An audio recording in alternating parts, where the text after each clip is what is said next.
अस्सलाम वालेकुम। उम्मीद है आप सब खैरियत से होंगे। आप देख रहे हैं इंडो पाक रिएक्शन और मेरा नाम है लारेब। और मेरा नाम है राफे सिद्दीकी। आज का वीडियो लेके आए हैं हम लोग पाकिस्तान वर्सेस इंडिया इकॉनमीज, मतलब कि कंपैरिजन तो बनता नहीं है और कंपैरिजन वाली वीडियो लेकिन बनता नहीं है इस वीडियो के ऊपर, लेकिन फिर भी यार हमने बोला आप लोगों को इन्फॉर्मेशन पहुँचे तो इसकी वजह से हमने बोला कि आपको वीडियोस दिखाएं और हमारा रिएक्शन भी थोड़ा सा होगा तो फिर वो आपको फेवर में मिलेगा। चलें फिर देखते हैं। वैसे इंडिया की आबादी बहुत ज़्यादा है पाकिस्तान की। चलें देखते हैं। Let's go। नाजरीन, भारत जो कि दुनिया की 5वीं सबसे बड़ी इकॉनमी स्टेट है और आबादी के एतबार से दुनिया का दूसरा सबसे बड़ा मुल्क है और हो सकता है कि आइंदा कुछ सालों में दुनिया का सबसे बड़ा मुल्क बन जाए। लेकिन इतने बड़े आबादी वाले मुल्क को चलाने के लिए भारत किस हद तक कामयाब रहा है और भारत में ऐसी कौन सी चीज़ है जो पाकिस्तान को भी अपने मुल्क में लाने की शदीद ज़रूरत है, ये सब जानने के लिए हमारी इस वीडियो को आखिर तक ज़रूर देखें। नाजरीन, ये बात तो सब जानते हैं कि पिछले कुछ सालों में भारत की इकॉनमी तेजी से तरक्की कर रही है और ये भी कहा जा रहा है कि कुछ ही सालों में इंडिया जर्मनी को भी पीछे छोड़ देगा और खुद दुनिया की चौथी सबसे बड़ी इकॉनमी स्टेट बन जाएगा। वर्ल्ड बैंक की एक रिपोर्ट के मुताबिक 2002 से लेके अब तक भारत के 2 करोड़ लोग गुर्बत से निकल आए हैं। लेकिन भारत के पास ऐसा क्या है जिसकी वजह से भारत इतनी तेजी से तरक्की कर रहा है और क्या भारत अब चाइना की इकोनॉमी को भी पीछे छोड़ने जा रहा है? दोस्तों, इन सब सवालों के बावजूद, इन सब बातों के बरक्स पाकिस्तान में ये हालात आज पहले की निस्बत ज़्यादा ख़राब नज़र आते हैं। इस सब की बड़ी वजह पाकिस्तान में सियासतदानों की आपस में रंजिश, हुकूमत की जानिब से लगाए जाने वाले इजाफी टैक्सेस और अवाम में कारोबार को लेकर कम रुझान है। अब जरा एक नज़र इस खित्ते की तारीख पर डालते हैं। दोस्तों, हजारों साल तक ये खित्ता पूरी दुनिया में ट्रेड के लिए खासा मकबूल रहा है। यहाँ तक कि 16वीं सदी तक पूरी दुनिया की 25% ट्रेड इसी खित्ते से की जा रही थी। लेकिन इसके बाद 200 साल अंग्रेजों की हुकूमत ने इस खित्ते के 2 टुकड़े कर दिए और हर तरफ गरीबी और भूख के सिवा कुछ भी नहीं छोड़ा। और इस सब के नतीजे में 1947 का पाकिस्तान और भारत वजूद में आए। 1947 में ये दोनों मुल्क लैक ऑफ रिसोर्सेज, करप्शन और पॉलिटिकल इंस्टेबिलिटी का शिकार थे और ये दोनों ममालिक अपनी मुल्क की मईशत को बेहतर करने के लिए दिन रात काम कर रहे थे।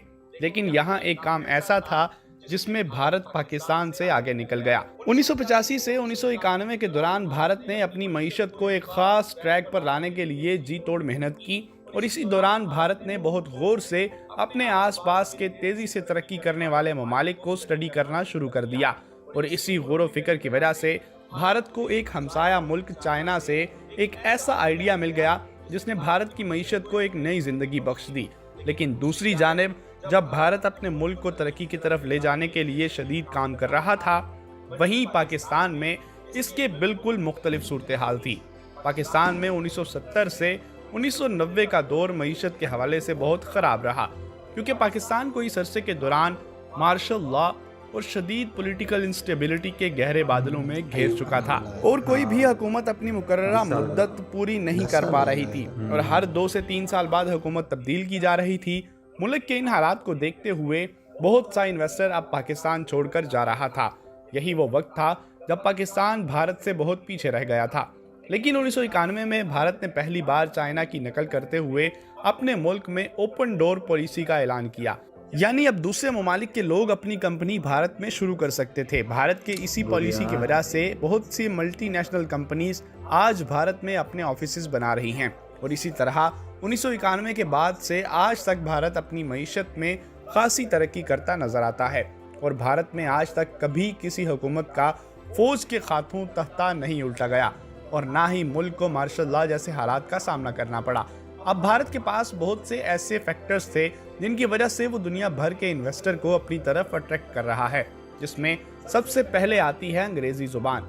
यानी भारत दुनिया का दूसरा सबसे ज्यादा अंग्रेजी बोलने वाला मुल्क है। दूसरे नंबर पर आती है लेबर कास्ट। अब भारत के पास अंग्रेजी बोलने वाले लोगों के साथ साथ सस्ती लेबर भी थी, यानी अब बाहर से आए इन्वेस्टर को भारत में काम करने के लिए कोई भी मसला नहीं था। और तीसरा सबसे बड़ा फैक्टर था आबादी। अब भारत की आबादी का 58% हिस्सा 30 साल से कम उम्र है, यानी भारत में काम करने वाली लेबर्स की भी कोई कमी नहीं थी। इन्हीं सब फैक्टर्स की वजह से आज भारत की स्टेट तमिलनाडु में Indian company Tata Apple company के लेटेस्ट आईफोन्स की मैन्युफैक्चरिंग कर रही है। करना पड़ेगा। इकोनॉमिक टाइम्स की एक रिपोर्ट के मुताबिक आइंदा कुछ सालों में भारत पूरी दुनिया में सबसे ज्यादा आईफोन्स बनाने वाला मुल्क बनने जा रहा है। दोस्तों, इस सब का तमगा पहले चाइना के पास था, जो अब आहिस्ता आहिस्ता भारत के पास आता नजर आ रहा है। इन सब के अलावा सैमसंग और इस जैसी दूसरी कंपनीज भी भारत में अपने ऑफिसेज को खोलने जा रही हैं। लेकिन नाजरीन, हर मुल्क में खूबियों के साथ साथ कुछ खामियां भी मौजूद होती हैं। आज भी भारत का बहुत बड़ा हिस्सा शदीद गुर्बत में मुब्तला है, जिन पर भारत को काम करने की शदीद ज़रूरत है।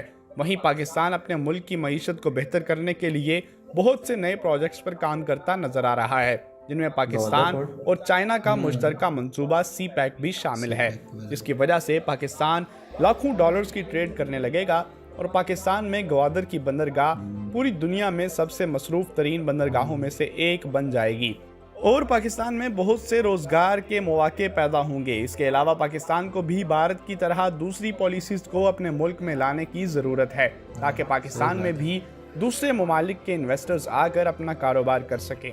दोस्तों, उम्मीद है आपको हमारी ये वीडियो पसंद आई होगी। जाने से पहले जैसा कि वीडियो के अंदर दिखा रहे थे कि अमेरिका से और अमेरिका से जब अलग हुआ पाकिस्तान और इंडिया, तो उसके बाद इंडिया ने कितनी तरक्की करी, अपने मतलब के काम के ऊपर फोकस रखा और दूसरी कंट्रीज़ के ऊपर देख रहा कि यार मैं ये कर सकता हूँ, वो कर सकता हूँ, ये कर सकता हूँ। उसकी वो मतलब उन्होंने नॉलेज ली भाई, उन्होंने नॉलेज ली और फिर दूसरे मुल्क को देखा। ऐसा नहीं है कि यहाँ पे लड़ाई जैसे यहाँ पे चलती रहती है। माशाल्लाह चलो लग गया था, लेकिन परवेज़ मुशर्रफ ने भी अच्छा काम करके दिया था, ऐसी बात नहीं है, और सबने ही अच्छा काम किया है। लेकिन वहाँ ऐसा नहीं है ना, वहाँ फौज काम अपना सिर्फ अलग ही अलग है, मतलब कि जो इंडिया की बातें खैर नहीं कर रहे। तो ये है कि बाकी उन्होंने तरक्की बहुत ज़्यादा कर ली और एप्पल की कंपनी खोल ली, मानना पड़ेगा यार। एप्पल की वहाँ जाके कंपनी खोल रहा है। हम लोग के पास अभी अगर वो क्या कहते हैं, अभी कौन सा प्रेसिडेंट था, इमरान खान, वो था तो उसमें आ रहा था, अमेज़ॉन आ रहा था, गूगल सैमसंग वालों ने रब्ता करा, टेस्ला आ रही थी, मतलब कि 3-4 मल्टीनेशनल कंपनीज आ रही थी पाकिस्तान के अंदर। लेकिन खैर यहाँ पॉलिटिक्स बहुत खेली जाती है, हम लोग को कुछ इसके बारे में कहना नहीं चाहिए। जो जैसा कि मतलब इंडिया की आबादी भी बहुत बड़ी है वैसे, और लोग भी बहुत ज़्यादा हैं, और प्लेस तो इतनी बड़ी है कि मतलब पाकिस्तान के 3 मुल्क जैसा बन जाए। जाहिर सी बात है, तरक्की अच्छी करी है उन्होंने और नॉलेज भी ली है भाई। यहाँ की तरह नहीं, अवाम क्या कह सकते हैं। अभी इंशाल्लाह ताला यहाँ पे पाकिस्तान भी तरक्की करेगा एक दिन। चलें, मिलते हैं अगले वीडियो में। लाइक करें, सब्सक्राइब करें, शेयर करें, मिलते हैं अगली वीडियो में।